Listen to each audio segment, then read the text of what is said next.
আমি ভিক্ষে করে ফিরিতেছিলেম গ্রামের পথে পথে। তুমি তখন চলেছিলে তোমার স্বর্ণরথে।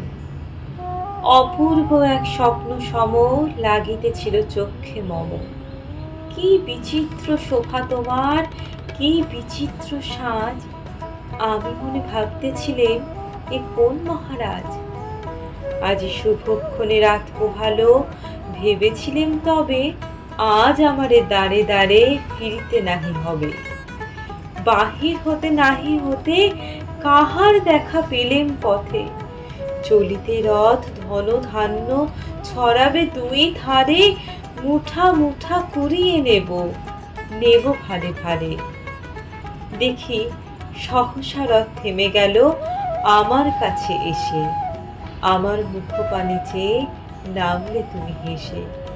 দেখে মুখের প্রসন্নতা জুড়িয়ে গেল সকল ব্যথা। হেন কালে কিসের লাগি তুমি অকস্মাৎ আমায় কিছু দাও গো বলে বাড়িয়ে দিলে হাত। মরি, এ কি কথা রাজাধিরাজ, আমায় দাও গো কিছু? শুনে ক্ষণকালের তরে রইল মাথা নিচু। তোমার কি বা অভাব আছে ভিখারি ভিক্ষুকের কাছে? এ কেবল কৌতুকের বশে আমায় প্রবঞ্চনা। ঝুলি হতে দিলেম তুলে একটি ছোট কণা। যবে পাত্রখানি ঘরে এনে উজাড় করি, এ কি ভিক্ষা মাঝে একটি ছোট সোনার কণা দেখি।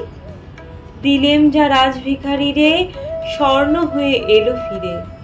তখন কাঁদি চোখের জলে দুটি নয়ন ভরে, তোমায় কেন দিইনি আমার সকল শূন্য করে।